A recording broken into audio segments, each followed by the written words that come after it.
de Tihar, à Delhi. Autrefois l'une des plus tristement célèbres d'Asie. C'était une violence totalement gratuite. On y pendait et torturait à tour de bras. Aujourd'hui, Tihar est une prison de sécurité maximale qui veut s'acheter une conduite. Tout semble propre, verdoyant et calme. Mais son côté sombre n'a pas entièrement disparu. On peut se faire tuer n'importe quand. On n'est jamais à l'abri. Le nouveau directeur général de la prison et son équipe ont la lourde tâche de garder sous les verrous plus de 10 000 détenus. Nous avons beaucoup de gangsters et de terroristes entre ces murs. Un homme totalement étranger à ce monde vient d'arriver. C'est à ses dépens qu'il va découvrir la vie carcérale dans le plus grand centre de détention d'Asie.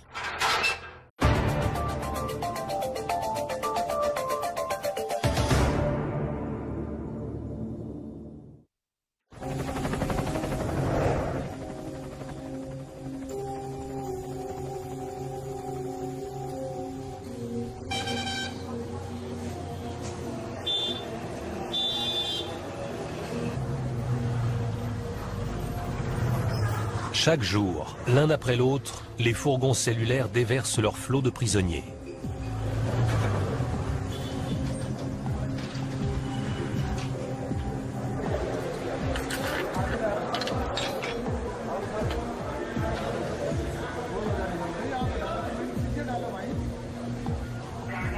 Plusieurs milliers d'individus sont incarcérés ici chaque mois.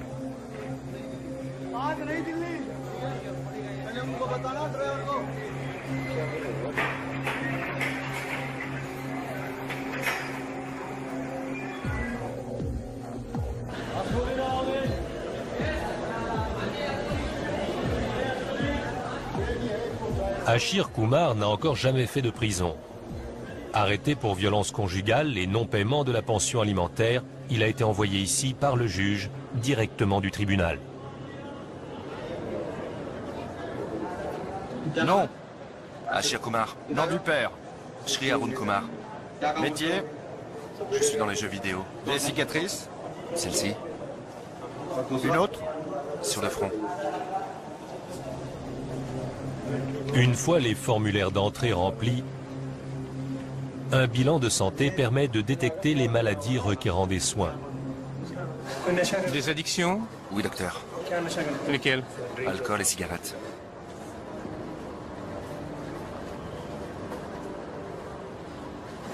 Tuberculose, asthme, épilepsie, VIH, diabète? Des médicaments? Non.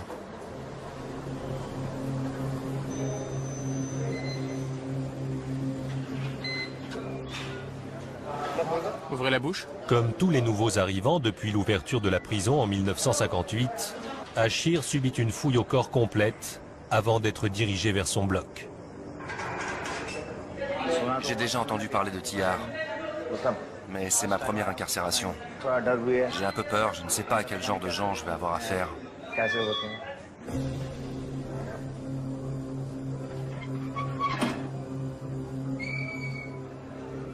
Un co-détenu le fait entrer.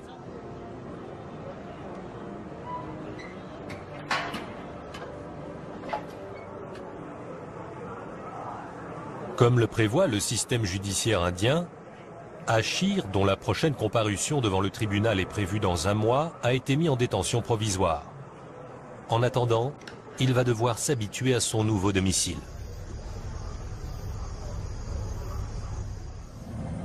Tihar a accueilli quelques criminels parmi les plus dangereux du globe, dont le tueur en série Charles Sobrage, et des terroristes aussi, Ahmed Omar Saïd Sheikh, l'assassin présumé de Daniel Pearl, et Maulana Massoud Azhar, soupçonné d'être impliqué dans les attentats du 11 septembre.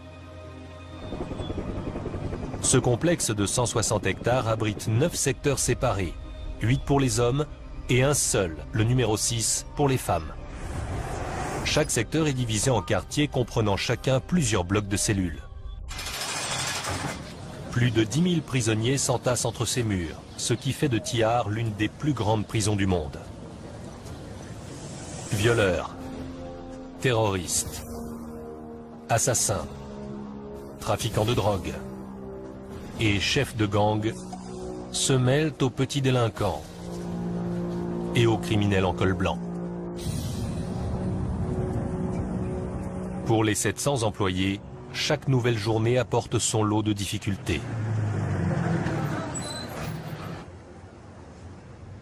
Le directeur général de la prison, Brijesh Kumar Gupta, a travaillé 35 ans dans la police indienne, d'abord comme chef de la brigade criminelle de Delhi, puis dans le service de sécurité du Premier ministre. Depuis la salle de contrôle, il assiste à l'agression d'un gardien par un détenu. Les policiers de la TSP, la force spéciale du Tamil Nadu, refusent d'intervenir. Pourquoi ils ne bougent pas? Ils sont plusieurs. Prévenez tout de suite le commandant de la TSP. Regardez-moi ça. Il faudrait tous les suspendre. Appelez le commandant.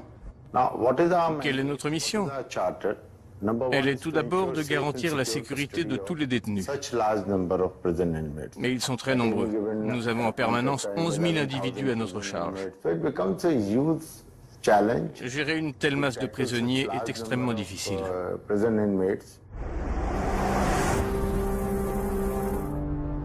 Dans le secteur numéro 3, Achir commence sa vie de détenu.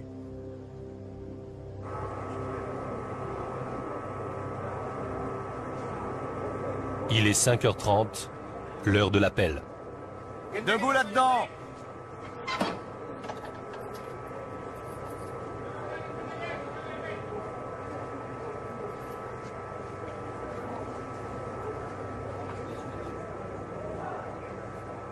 On se dépêche!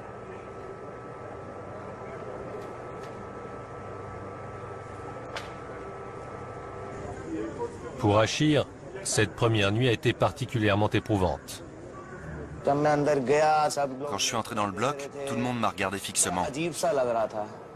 C'était vraiment bizarre, à croire que j'avais commis un crime horrible. J'ai passé une nuit affreuse. Il y a plein de moustiques et de punaises, et la couverture est tellement rêche que c'est une vraie torture. Essayez, vous verrez, ça arrache la peau. Les lumières restent allumées toute la nuit, et on est les uns sur les autres. On n'a aucune intimité. Il y a tout le temps des gens qui parlent fort. Bref, je n'ai presque pas dormi.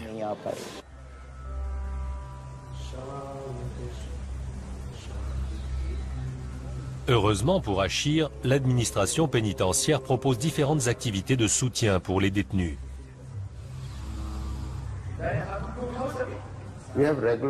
On organise régulièrement des séances de yoga, de méditation et d'éveil spirituel. De cette façon, de négatif, l'état d'esprit des prisonniers devient positif. Les pelouses de la prison offrent aux détenus qui le souhaitent le calme nécessaire à la méditation. Condamné à perpétuité pour le meurtre d'une mannequin, Siddhartha Vashishta a déjà passé 8 longues années à Tihar. Issu d'une riche famille d'industriels et d'hommes politiques, celui que toute l'Inde connaît sous le nom de Manu Sharma n'était pas prêt pour la vie de prisonnier. Il m'est arrivé quelque chose de très significatif la première nuit que j'ai passée ici. Je me dirigeais vers ma cellule quand un vieux monsieur, un type grand et maigre, s'est approché de moi. Il m'a tendu une grosse pierre et il m'a dit « S'il vous plaît, mettez ça sous votre lit. » Je lui ai demandé pourquoi et il m'a simplement répondu « C'est un conseil ». Je ne voyais pas où il voulait en venir. Alors je lui ai reposé la question et là il m'a dit « Quelqu'un peut vous vouloir du mal ». J'ai donc mis la pierre sous ma tête et j'ai essayé de dormir. Mais après ce qu'il m'avait dit, je n'ai pas fermé l'œil de la nuit. C'est seulement le lendemain matin que j'ai su que le type qui m'avait donné la pierre avait 20 meurtres à son actif. Et que celui contre lequel il me mettait en garde en avait une trentaine. Vous savez, quand on atterrit en prison, on se retrouve avec des criminels endurcis. J'étais terrifié. Les 5 premiers jours, j'ai craint pour ma vie. Et aujourd'hui encore, j'ai peur.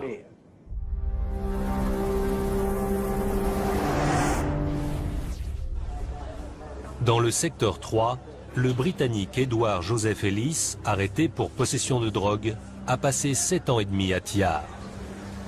Lui aussi se souvient de son arrivée. Ça a été un véritable cauchemar le premier jour. On m'a emmené au bloc, c'était en pleine nuit. Le gars a ouvert la porte. Je n'avais jamais rien vu de tel de toute ma vie. C'était absolument incroyable. Le sol était jonché de corps.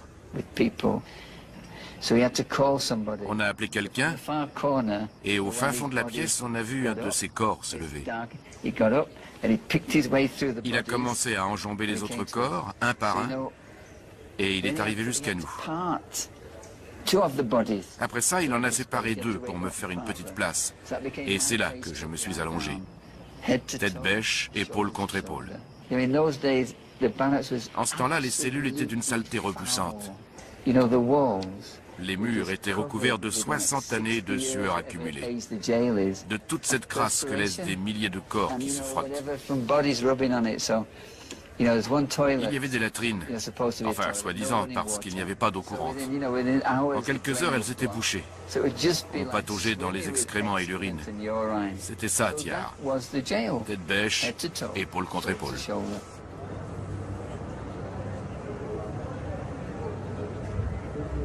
L'adaptation aux conditions de vie de la prison ne s'est pas faite sans mal. À l'époque, dans les blocs, c'était le règne de la violence totalement gratuite.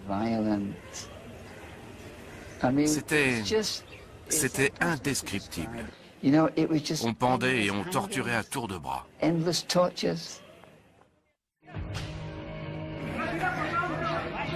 À Thiar, la violence est omniprésente. Par le passé, elle a parfois viré au drame. Dans la nuit du 4 octobre 1990, un prisonnier est à l'agonie.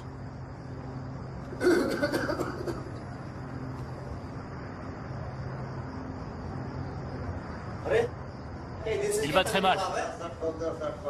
S'il vous plaît, il faut absolument appeler un docteur. Ça fait 2 heures qu'on attend. Il est où le médecin? Quelqu'un a appelé le médecin?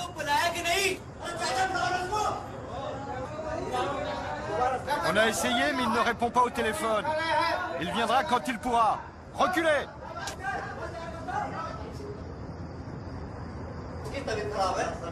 Le malade est au plus mal. Et toujours pas de médecin en vue.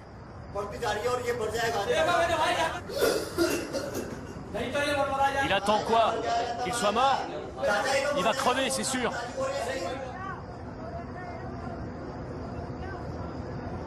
À bout de force, le détenu finit par mourir.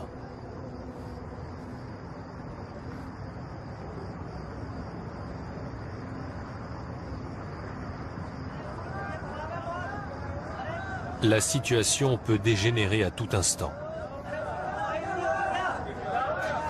La tension monte. Les heures passent. Et personne n'est encore venu chercher le corps.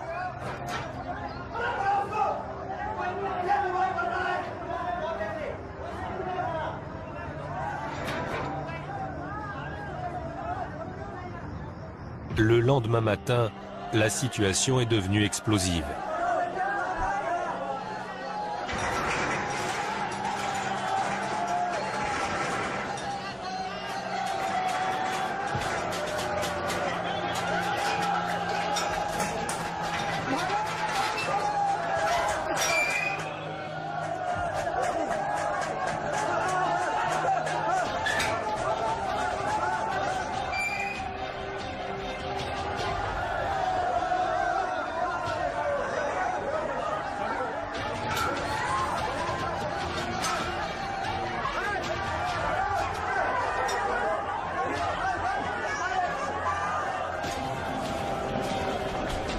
Des gardiens armés arrivent en force.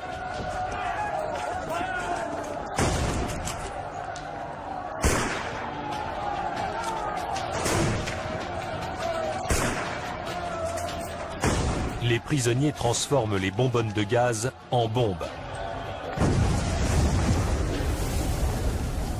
Les représailles ne se font pas attendre.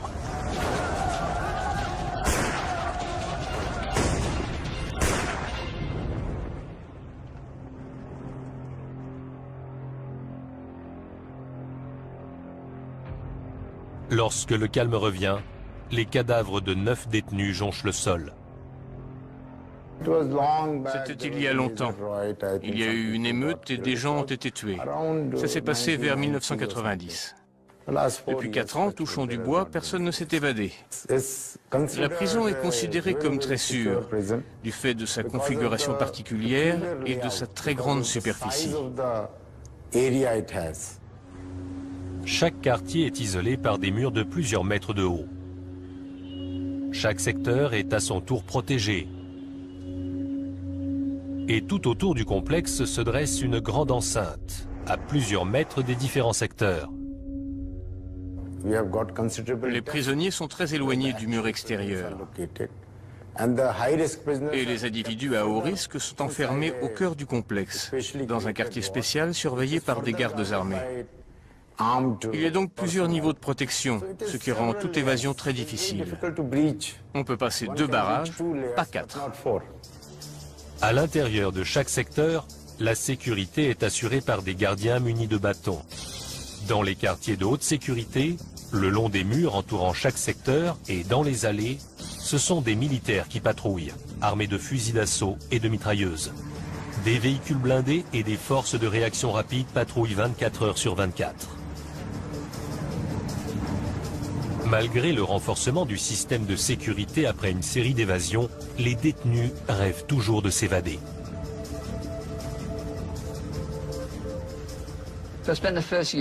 J'ai passé la première année à chercher un moyen de sortir d'ici. Mais je n'en ai trouvé aucun. Ça a été mon premier grand choc. J'étais coincé. Pourtant, la 2e et la 3e année, j'ai continué à chercher. Ça m'a permis de connaître chaque recoin de la prison et de comprendre que sans recourir à la violence, ce qui était inacceptable, je ne sortirais jamais d'ici. On n'a pas le choix. Jour après jour, on doit s'adapter.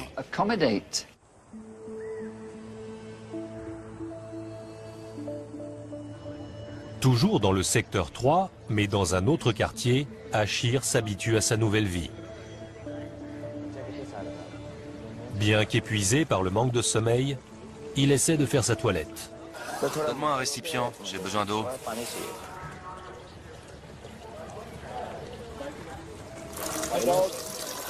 J'étais là avant. Je me lave le visage. Tu dois faire la queue. Ok.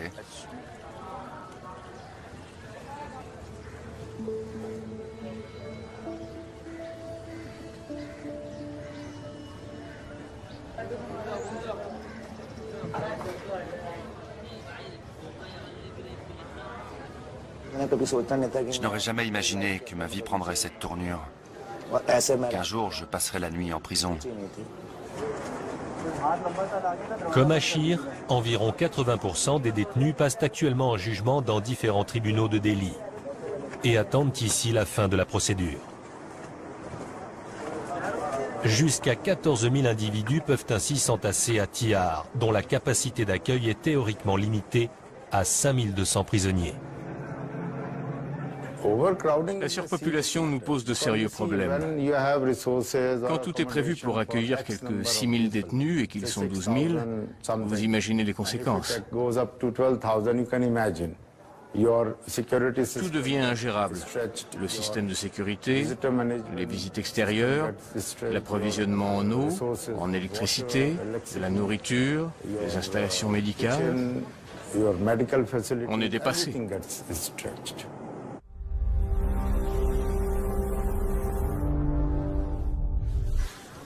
Comme tous les derniers arrivants, Achir doit se faire expliquer le règlement. Bloc numéro 10. Les détenus incarcérés hier soir sont priés de se présenter au bureau.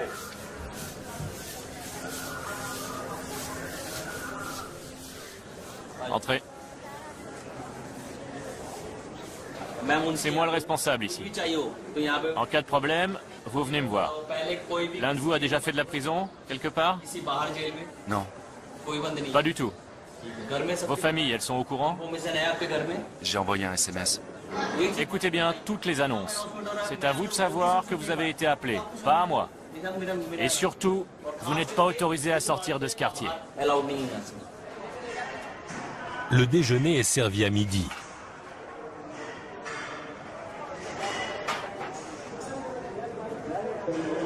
À Tihar, les menus sont végétariens. Chaque jour, les détenus préparent 3 repas, plus quelques encas, pour 11 000 personnes. Le travail est obligatoire pour tous les condamnés à des peines de prison ferme, mais facultatif pour ceux qui sont en préventive. Tihar fonctionne donc en partie grâce à ces détenus. Nous avons un programme éducatif qui est géré par les prisonniers et aussi une usine dans le secteur 2, dont le chiffre d'affaires s'élève à 180 millions de roupies.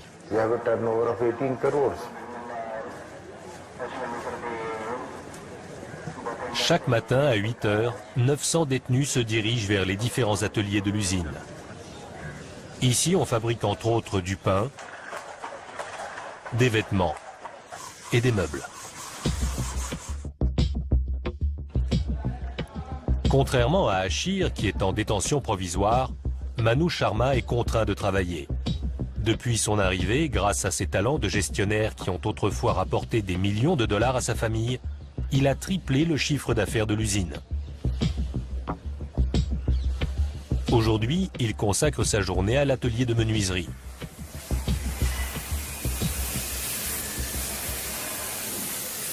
Kembaï, Oui, tu as combien de bureaux? 250 pour aujourd'hui. C'est insuffisant. Tout a été inondé. On ne peut pas travailler normalement. Pour Manu, la pluie n'est pas une excuse. Il tient à livrer aux autorités le nombre de bureaux promis. Il m'en faut 300. D'accord. La production de biens ne contribue pas seulement au financement de la prison. Elle présente manifestement des vertus thérapeutiques.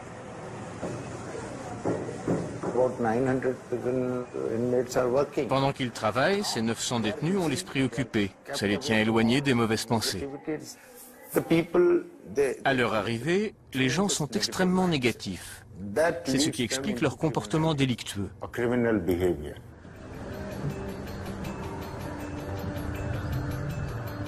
Tihar abrite toutes sortes de prisonniers.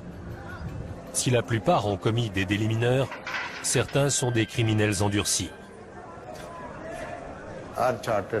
Notre devoir est de rendre à la société un individu réadapté, qui peut devenir un bon citoyen. Un individu qui, pendant son incarcération, a acquis un savoir-faire. L'administration carcérale a mis en place plusieurs programmes de formation gratuits, dont le cours de coiffure d'Amjad Habib. Vous soulevez cette mèche et vous coupez. Regardez. Parmi ses élèves, Amjad Habib compte des détenus accusés de prostitution, de trafic de drogue et même de meurtre. Bien que le secteur numéro 6 soit réservé aux femmes, le personnel n'a pas la tâche facile.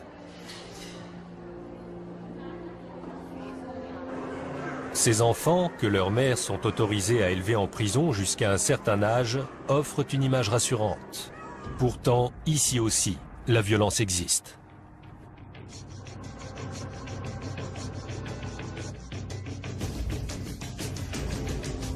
Il y a quelques années, une détenue a agressé Renou, la surveillante générale de l'hôpital du secteur 6.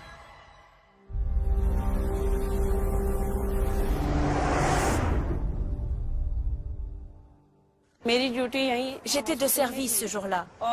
Je devais m'assurer que les patientes de l'unité psychiatrique prenaient bien leurs médicaments. On fait ça pour éviter les trafics. Donc, cette patiente est venue prendre son médicament, mais elle a essayé de le cacher et de sortir avec. Je lui ai pris la main. Et c'est là que la détenue s'est jetée sur moi. J'ai riposté. Je l'ai frappé à mon tour pour me défendre. Je l'ai frappé et je lui ai tiré les cheveux. Et elle m'a mordu, là, au coude. Cette patiente avait le VIH. J'étais terriblement inquiète. Ça m'a pris près d'1 an pour me remettre de l'agression. J'avais peur d'avoir été contaminée, de mettre toute ma famille en danger. J'étais tellement effrayée que je refusais de remettre les pieds ici. Renu a repris son poste après 1 an d'absence. L'administration du secteur 6 est continuellement confrontée à des manifestations d'agressivité. Dès qu'on se montre sévère avec les détenus, on devient une cible. Peu importe qu'on fasse partie du petit personnel ou qu'on soit gradé. Elle n'hésite pas à s'en prendre à la directrice. Dans l'histoire de Tihar, la violence est une constante.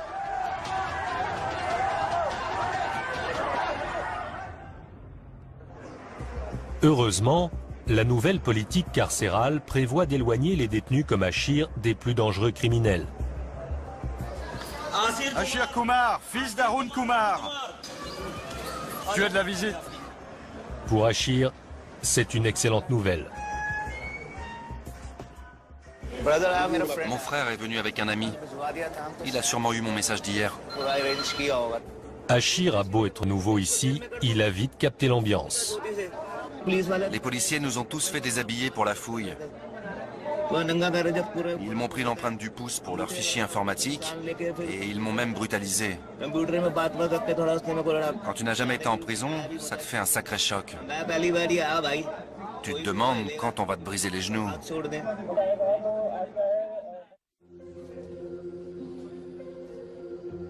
Dans sa cellule du secteur 3, Edouard attend la visite de son avocat, venu discuter de la prochaine audience. Son procès dure depuis 7 ans déjà. J'ai été arrêté en mai 2003. Mais aucune charge n'a été retenue contre moi jusqu'en novembre 2004. Soit 1 an et demi après. Entre l'arrestation et l'inculpation, on ne peut effectuer aucune démarche légale. Aucune procédure n'est prévue puisqu'on n'est pas inculpé, mais seulement écroué. Vous me suivez? Pendant 1 an et demi, je n'ai rien pu faire.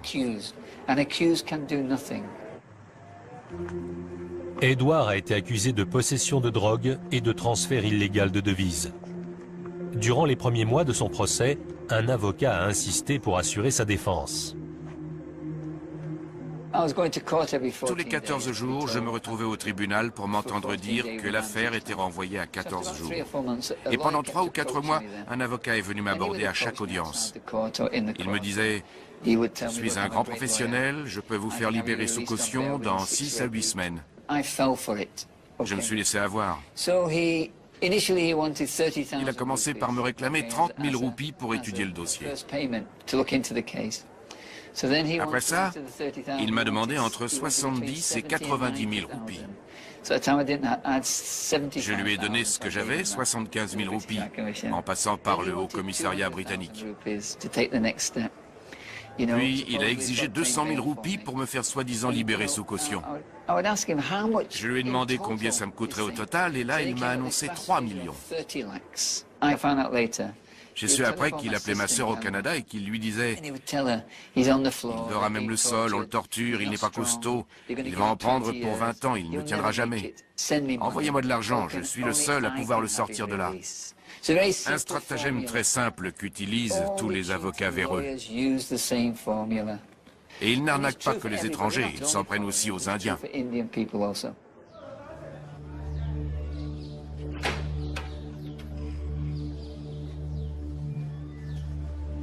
L'actuel avocat d'Edouard, le dernier d'une longue série, arrive à l'heure. Comment allez-vous? Maître Saxena? À Tihar, les entretiens avec les conseillers juridiques se font obligatoirement en présence d'un directeur adjoint de secteur. C'est la première fois qu'Edouard fait confiance à un avocat. Bonjour. Ça va, monsieur Ellis? Très bien, merci. Alors, depuis le début, c'est une succession d'erreurs techniques. Oui. Je ne savais pas. Vous ne le saviez pas et vous n'avez pas été bien conseillé non plus. L'accusation porte sur le versement de pots de vin et un transfert de devises qui n'aurait pas été déclaré. L'affaire est simple. C'est à eux de prouver que la saisie a été effectuée dans vos bagages après l'enregistrement. On est presque au bout de nos peines. Le verdict devrait tomber ce mois-ci. Dieu vous bénisse. Voilà plus de 2 semaines qu'Achir est incarcéré.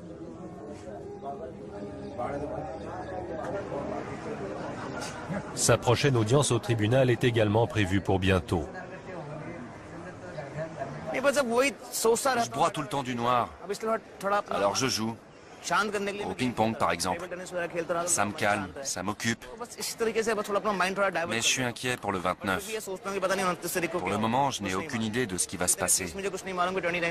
Peut-être que la détention provisoire sera prolongée. Tout dépend du juge. Ça me déstabilise un peu tout ça.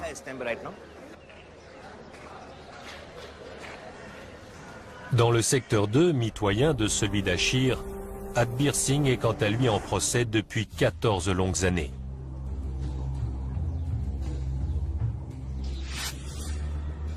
Cet homme a infligé au total 37 coups de couteau à 3 victimes.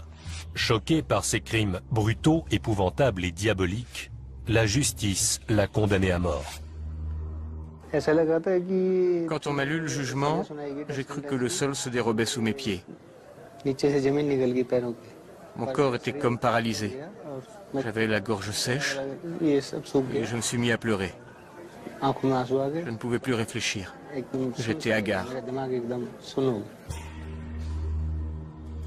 Adbir a passé ses 14 années de prison à essayer d'obtenir une réduction de peine.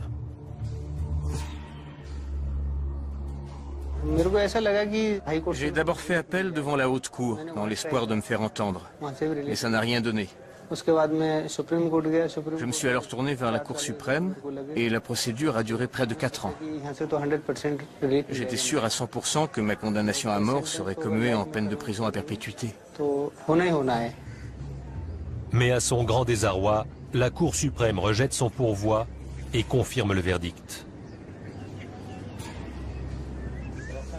Manoj Dwivedi dirige le secteur 3, où un détenu attend actuellement sa mise à mort. Lorsque la Cour suprême confirme la sentence et que le président rejette le recours en grâce, un juge ordonne l'exécution. Le directeur de la prison lit l'ordre aux prisonniers, fixe la date de l'exécution dans les 15 jours et le détenu est pendu.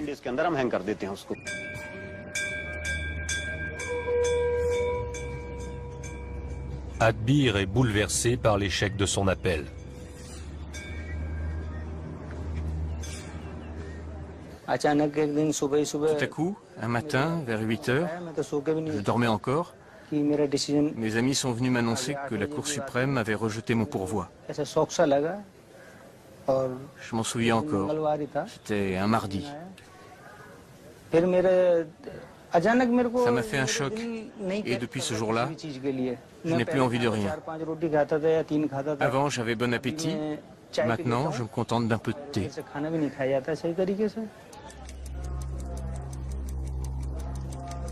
Tous les recours légaux ayant été épuisés, Adbir sait que le compte à rebours risque de commencer bientôt. Dans le secteur 3, l'administration est actuellement confrontée à un grave problème.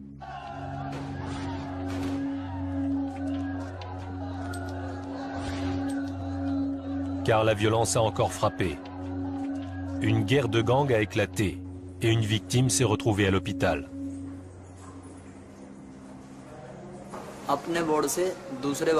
J'ai quitté mon quartier pour un autre. Quand je suis arrivé, 10 gars m'attendaient, des ennemis jurés. Il y en a 4 qui m'ont attrapé et 3 ou 4 autres qui étaient armés de scalpels et de couteaux se sont jetés sur moi. Ils ont commencé par me taillader le dos. Au début, j'ai pu me protéger le visage, mais ils ont fini par me blesser à la joue. Ils m'ont bien lacéré le dos, mais je me suis défendu. Et mon visage n'a pas été trop touché. les détenus savent où et comment se procurer des armes. On trouve tout sur place. Les caïds se dégotent des armes et ils nous les distribuent. Et nous, à notre tour, on approvisionne les autres. Il y a toujours moyen de se débrouiller. Les aiguilles, les lames de rasoir et les bandes de métal, ça sert à faire des couteaux. Les gars se fabriquent des matraques avec des barreaux cassés ou des bouts de tuyaux et ils te démolissent avec. On n'est jamais à l'abri. Manoj Dwivedi a décidé de sévir. Une surprise attend les détenus du quartier numéro 8.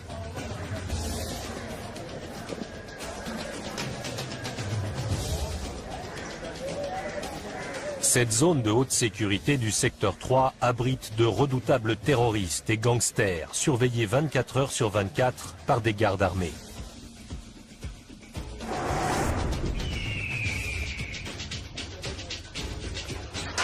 Le directeur ouvre la marche, suivi de plusieurs policiers.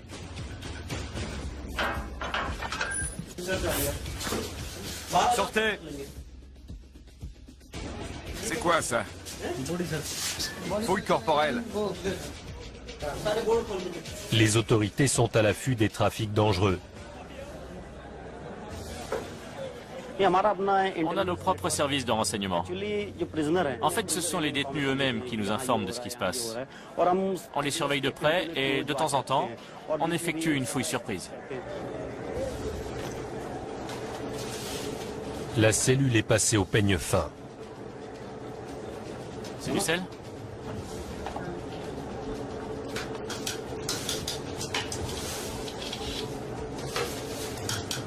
Même le carrelage peut servir de cachette.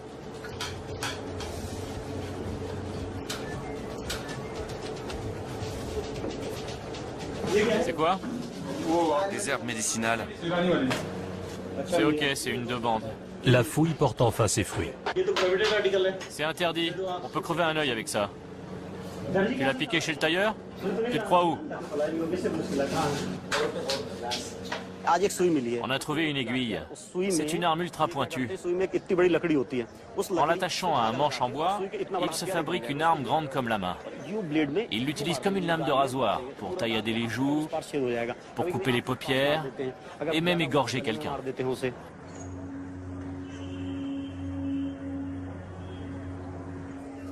Malgré les améliorations de ces dernières années, le travail à Tihar reste très éprouvant.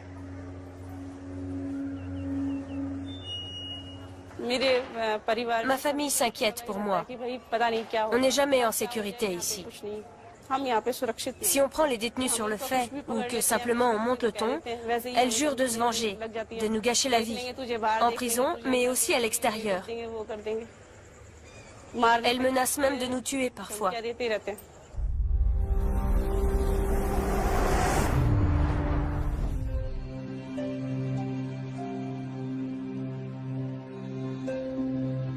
Dans le secteur 3, Achir s'habitue peu à peu à sa nouvelle vie. Ça fait 22 jours que je suis enfermé. Je passe mes journées à discuter avec mes codétenus. On est 4 à manger ensemble, comme à la maison. On joue aussi à des jeux, comme on le ferait à l'extérieur. Ces petites choses, ça aide à oublier. Si on reste assis tout seul toute la journée, ça devient très difficile de tenir le coup. Les jours passent. Voilà un mois qu'Achir est à Tihar. Son affaire va enfin être jugée. Sa femme ayant porté plainte pour non-paiement de la pension alimentaire, il ne sera relaxé que si sa famille a réuni la somme due. Il y a 50% de chances pour que je sois libéré. J'espère que ma mère dira qu'elle est disposée à payer ce que je dois.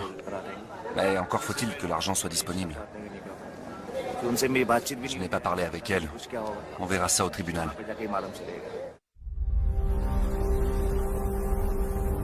Dans le quartier 5A, Edouard poursuit lui aussi son combat.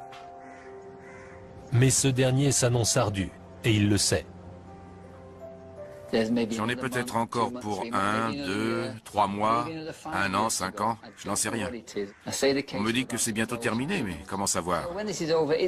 Ça finira quand ça finira. Le moment venu, je sortirai d'ici. Grâce à Dieu, c'est fini, il ne me doit rien.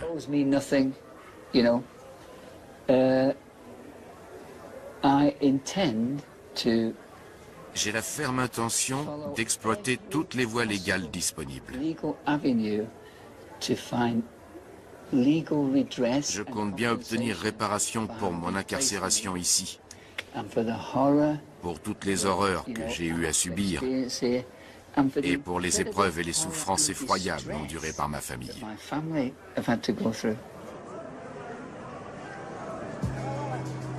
Comme Edouard, ils sont nombreux à attendre leur jugement en prison.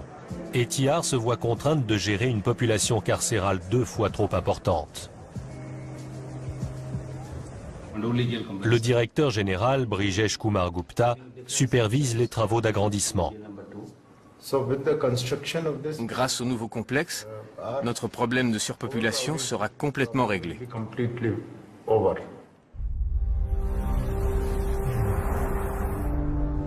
À l'usine, Manu a de bonnes nouvelles à annoncer au directeur. Où en est la production? On s'était fixé un objectif de 500 pièces, les gars en ont fabriqué 700. Vous allez me transmettre le dossier de tous les concernés. Dès que j'ai la possibilité d'accorder des remises de peine, je le fais. À mon arrivée, on sortait 100, 125 bureaux par jour. Puis ça a été 200, 250, 300. On pensait avoir du mal à atteindre les 500 pièces, et hier, on en a sorti 700. C'est énorme. On a créé une véritable économie parallèle ici. On fabrique de la nourriture, on produit des biens, on fait de tout. Adbir veut discuter de sa stratégie avec son oncle, accusé dans la même affaire. Ça va? Oui, et toi? Ça va. Te bile pas. Je me bile pas, advienne que pourra. Le ciel t'aidera. Ne perds pas espoir. Ne t'inquiète pas pour moi. Tu déposes une requête? Oui, le 20 ou le 25, ça dépend. Je m'en voudrais toujours. C'est comme si ma vie s'était arrêtée. Je m'en remets à Dieu. Si je dois vivre, je vivrai. Sinon...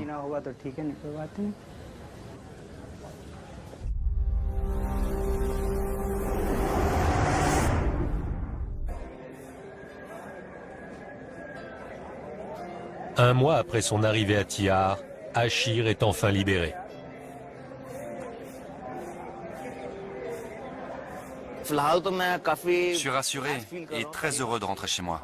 Je n'aurais jamais imaginé faire de la prison un jour. Achir Haroun, tu es libre. On y va.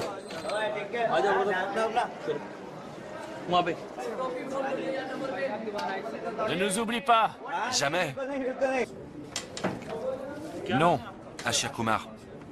Nom du père, Shri Arun Kumar. Date d'arrivée, 29 septembre 2010. Le tribunal a ordonné votre relax. Votre empreinte, s'il vous plaît. Je ferai en sorte de ne jamais retourner en prison.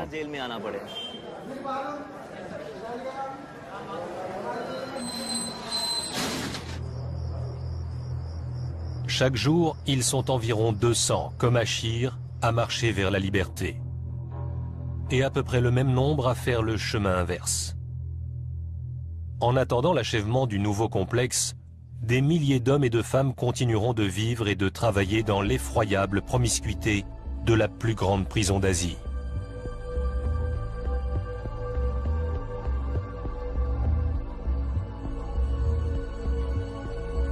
Tihar est un monde à elle toute seule, un monde décidément bien à part.